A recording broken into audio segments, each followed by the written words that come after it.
Hi, welcome to Pennsylvania Newsmakers, and as always, thanks for watching. Well, how's your electric bill doing these days? The electric rate caps continue to come off, and then the governor and the legislature continue to debate the important roads and bridge needs in the state.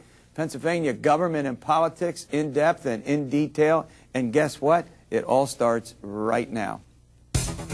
This is Pennsylvania Newsmakers, a fast-paced, unrehearsed weekly discussion with and about the leaders who shape your world.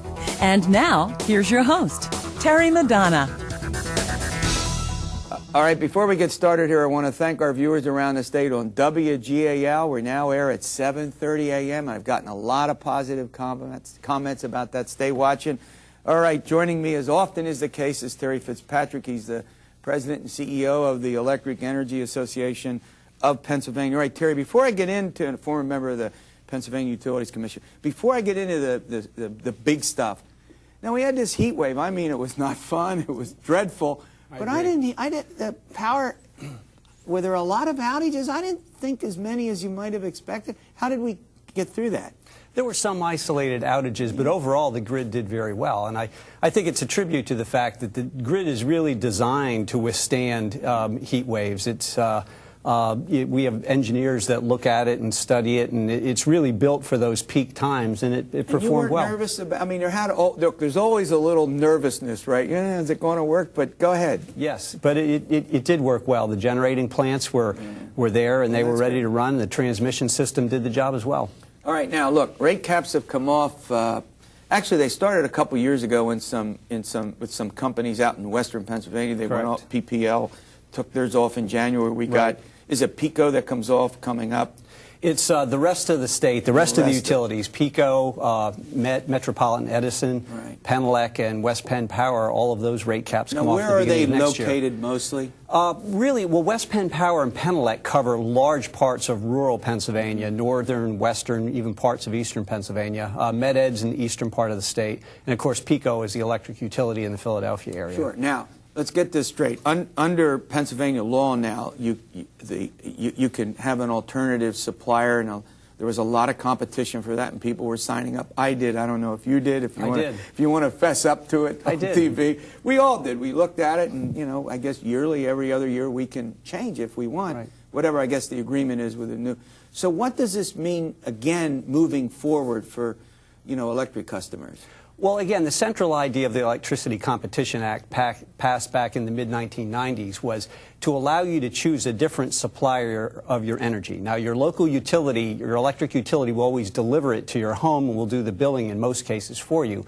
But you can choose somebody else to be the actual supplier of the electrons themselves.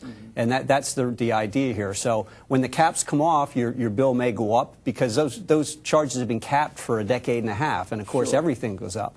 But you may be able to alleviate that to some extent by choosing a competitive supplier who may offer you a lower price than the utility will. So for consumers here, and I know a lot of TV and newspapers, did a lot of coverage and say, do some research and figuring out, is that, what's your, talk to our, the electric customers out there. What would you advise them, both the people who've made a choice for a year or two, whatever I guess their contract is with the new supplier, and the new ones that will come on, when the competition, lay out what you think the electric customers should do. There's a lot of good information out there, and there's a lot of credit to go around for that. Channel 8 has been very good in working with the PUC to get consumer education information out there. The PUC's website they have a Power Choice website that's actually very good. You can go in there, and all you have to know is your zip code, and you can see how many competitive suppliers are willing to serve you and what their price is. If you compare their price to the price the utility's charging, that tells you whether you're getting a good deal or not. Yeah, we're going to run to break, and then when we come back, I want to talk about Marcellus Shale. But before we do, so the other point would be to make sure you understand the contract with your new supplier, right? To make sure the 1 year, 2 years, I don't know. I can't even tell you. I must confess, my wife probably can, off the top of her head, can tell me. You and a lot of other guys. Yeah, can tell me where we stand with that. But but to understand that you still have choices going forward, right? Correct. That's correct. Once you choose a competitive supplier, you will sign a contract with them. It may be for a year, like, as you said, it may be for 2 years. But apart from that, you're not locked into them either. You could either go back to the utility if you wanted to, or to another competitor for a better price. Before we get out of here, do you have any expectation about whether electric rates are going to rise or be stable, or is it something you can't tell yet? Well, when the caps come off, I think for most they'll go up for most customers, well, for most customers they will, Terry. Although it's not going to be a very dramatic increase. I think the highest will be maybe 20 to 30% as PPL. But for some customers, actually, the rates may go down. I think wasn't that true for some of the caps that came off in western Pennsylvania? Yes, because it depends upon where your utilities, your traditional utilities rates were historically. If those were relatively high, you have a chance of your bill coming down actually when the caps come off. All right, when we're going to continue this conversation, you know, there's a huge debate in the state about Marcellus Shale. It's the natural gas formation that lies over maybe 2/3 of the state, and there's a raging debate going on. I want to get some Terry's thoughts about what all that means for energy supplies. We'll continue with this discussion after we pay some bills. This broadcast of Pennsylvania Newsmakers is presented by the Pennsylvania Chamber of Business and Industry, the statewide voice of business, and by the Pennsylvania Cyber Charter School, bringing educational innovation and freedom to the children of Pennsylvania. This broadcast of Pennsylvania Newsmakers is presented by PAConstructionJobs.com. For more information about rewarding careers in the highway construction industry, visit PAConstructionJobs.com. And by the Pennsylvania Manufacturers Association. Business in Pennsylvania is our business. Hey, welcome back with Terry Fitzpatrick. He's with the Energy Association. He was a former member of the Pennsylvania Utilities Commission, obviously a fairly unimportant regulatory entity. Is that the way to put it? Regulatory body? Yes. I think that's a fair way to put it. Hey, before we talk about this Marcellus Shale bit, you know, there's obviously this renewed interest in renewable energy, renewable energy. Right. And, I mean, you know, it's important. Give us kind of an update of where we stand in this state with it. Well, there was a law passed back in 2004 that required that some portion of our electricity, 18% overall, would come from renewable energy sources. And there's a number of different ones. It's solar, wind, even some types of waste coal plants are considered alternative energy under that law. That law is in the process of being implemented. It's not for utilities where the caps are still on. Has not even begun to take effect. So the caps have to come off before that aspect of the law kicks in. Yes, that's correct. How long do they have to do this 18%? Is it a long time? Is it? It's between when the law passed in 2020, the year 2020. Wow. But there is a debate now about increasing those mandates because the argument is some other states have increased the mandate for solar energy, but Pennsylvania should do so too. It's our position, it's my belief that really customers aren't going to be better off with this type of approach of mandating or force-feeding certain technologies into the network. These renewables sources have been growing, and I think that's a good thing. But I think really we need to step back and just let natural evolution and market forces work more, because customers are the ones that ultimately end up paying for all these things. I mean, immediately that would cause the price of energy to go up, I would think, because it's more expensive to produce, correct? Yeah, these are more expensive sources, that's correct. And part of the argument is, well, we need more investment in solar because other states are having that investment. But the real issue is we need to think long-term about these things. Yes, we can always, through a government mandate, stimulate some type of short-term investment. But the real question is, what type of long-term value are we creating for the customers? And that's where I think you have to be suspect about this. Well, we're going to talk coming up here about you know, the Marcellus Shale and the infrastructure needs in the state, which I think everybody admits are very serious, and legislature and the governor are trying to grapple with it. We'll ask some experts in a few minutes about where we think that's going.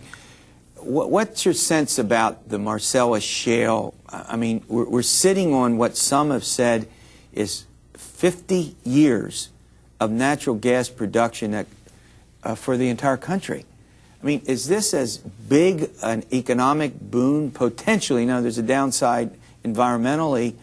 as they've said in your judgment? Go ahead. Right, or there could be if we don't do it right, as far as the environmental impact. But I really think that the Marcellus Shale is the best economic news Pennsylvania's had in my lifetime. It really is tremendous that we can get at this type of natural gas, which is a cleaner burning fuel than some others that we have, so it has environmental benefits. Right? Than oil. Correct, or than coal in terms of electricity generation. Yeah. We also have a lot of interest in the state in clean coal. The governor has been behind.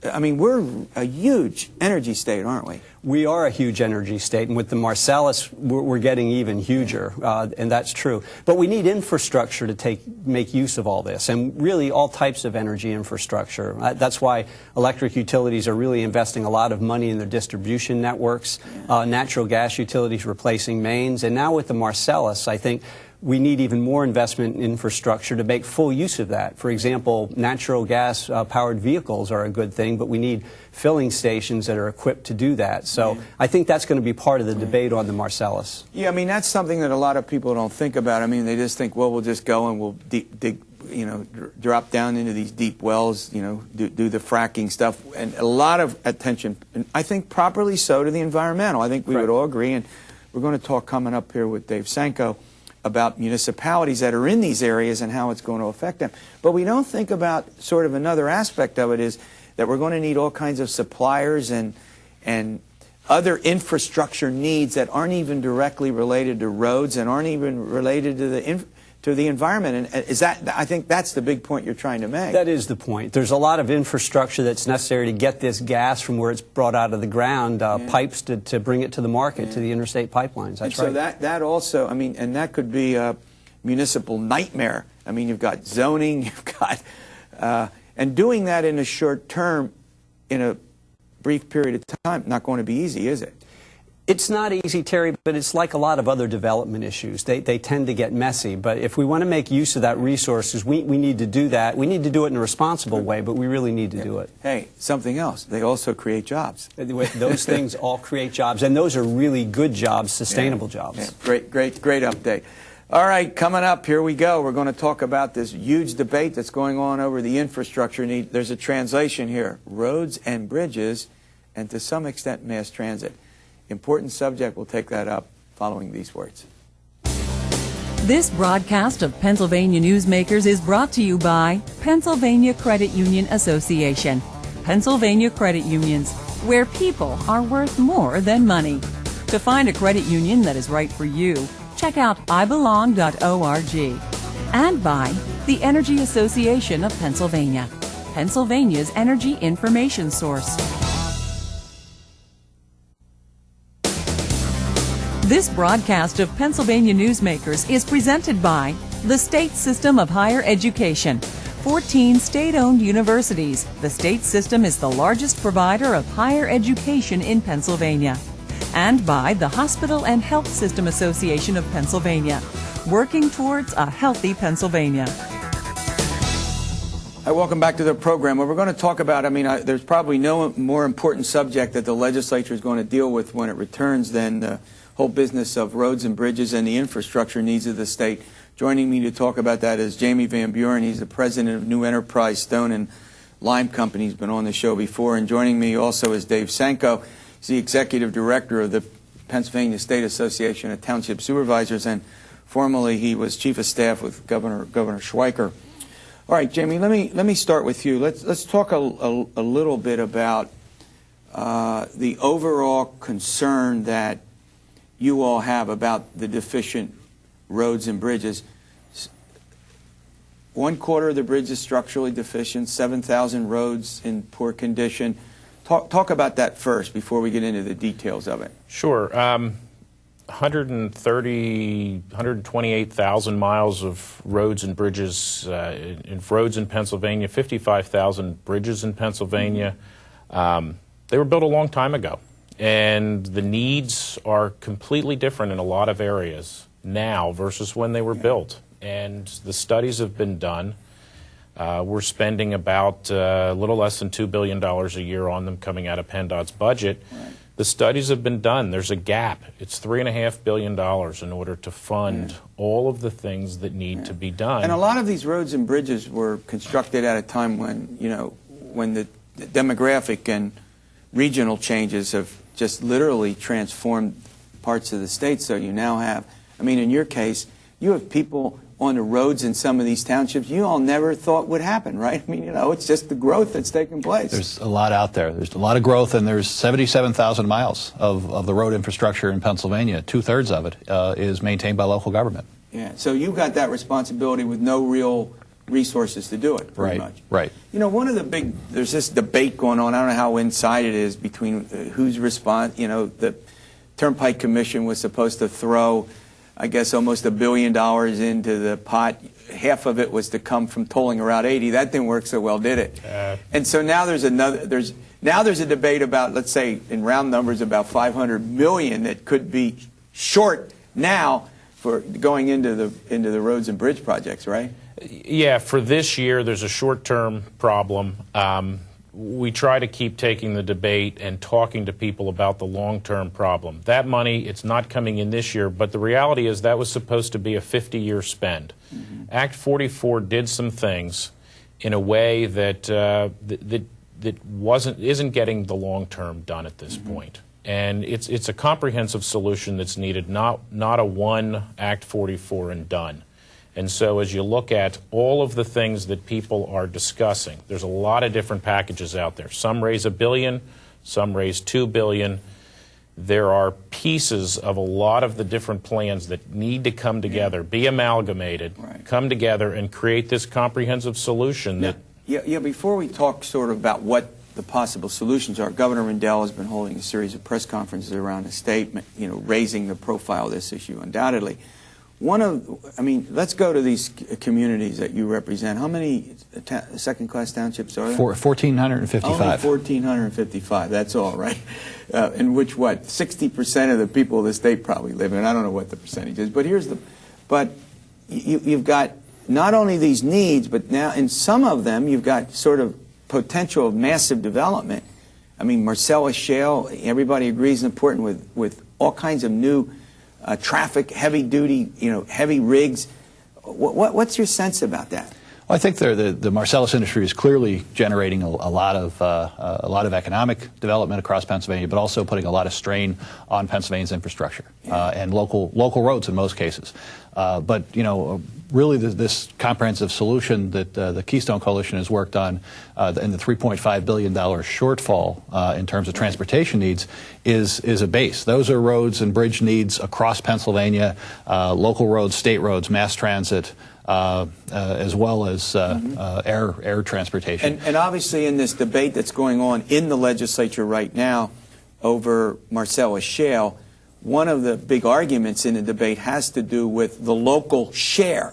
So I don't have to ask where you're on that, do I? Well, clearly the fiscal code was written clearly saying that the Marcellus tax should be divided between the state environmental concerns and local government. Local government is having a huge impact, well, sure. In terms of that industry. But the transportation infrastructure needs that we've identified at $3.5 billion are Marcellus is on top of that. I got it.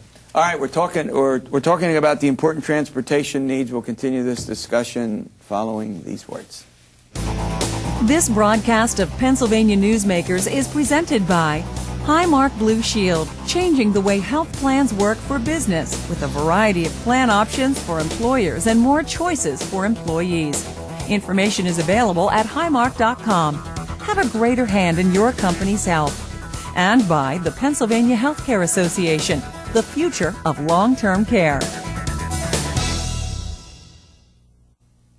Hi, welcome back to the program. We're talking about the transportation needs. Full disclosure here, I've done some research that deals with this important question of what the citizens of our state think about the transportation needs. Go ahead, say a little something about that. I think one of the most important findings of this most recent studies is that from a transportation funding standpoint, 75% of the citizens of the state think it's very important. And if you ask them, is it somewhat important, that increases to 96%. So 96% of the people in the state understand that transportation needs to be funded. When asked how much would you be willing to spend, and you put it in terms of monthly. So forget about how you collect it, but just a monthly spend. 58% of the population of Pennsylvania is willing to spend an additional $10 a month. Mm-hmm. When you tie those two together, I mean, that's really a big finding. And when you overlay on top of that 83% of the population is really in favor of local spending. So you collect a dollar from me and I see where it's spent. And I think that what that ties into, and this is my opinion, is they always want to know where their taxes are going. And they always want to know how it's spent. And the one thing that infrastructure gives you is infrastructure is all local. Yeah. And it's all very visible. Yeah, that is why when the chairs of the transportation committees, the legislature has said legislators have to have some input in this. So sure. I'm sure your townships would agree. Your township supervisors are going to whom to say, this is what we need. Go ahead. We attended all the hearings and offered testimony around Pennsylvania. I mean, local government local roads are a component of a comprehensive transportation system. But every resident, I mean, I've not found too many residents who don't start or end their trip on a local road. We're waiting a long time in some what? In some you could be sitting in traffic or congestion that could be caused by too many people, or it could be caused by detours because the other road or the other bridge is closed because it hasn't been maintained. All right. The governor's been going around talking about possible solutions. Let's just run through a couple of them for that. Well, he's talked about a fuel tax. He's talked about increasing a myriad sort of backed off of that one, may I point out. He's not quite as direct, perhaps, as where I am, but he wants to take some pennies and leverage up some bonds so that we could have a 3 or 4 year period where we would have significant revenue. He wants to increase a myriad of fees. A small amount with a lot of fees winds up to be big dollars. License fees and there were like registration fees. Vehicle registration, driver's license. Yeah, he wants to increase those. Now, some of them haven't been increased. One of them, anyway, since what, like 1977? Do I remember that correctly? Pretty old. His proposal is essentially just to take the fee structure and adjust them to the rate of inflation over that period of time. You had a thought. Oil company profits tax is sort of his moniker. One of the issues there is we have to have the legal scholars vet out whether it can be done, and B, how do you do it? And so what we really can't afford, like Act 44 that we're not tolling and funding's coming back, we can't have a source that's going to be delayed in a judicial process. We need something now. All right, we got about 15 seconds left. The legislature's back. You optimistic about it? Very optimistic. You? We're hopeful and optimistic. All right. Thanks for coming off. That's a good update. All right, we'll see you next week for another edition of Pennsylvania Newsmakers, and as always, you stay well.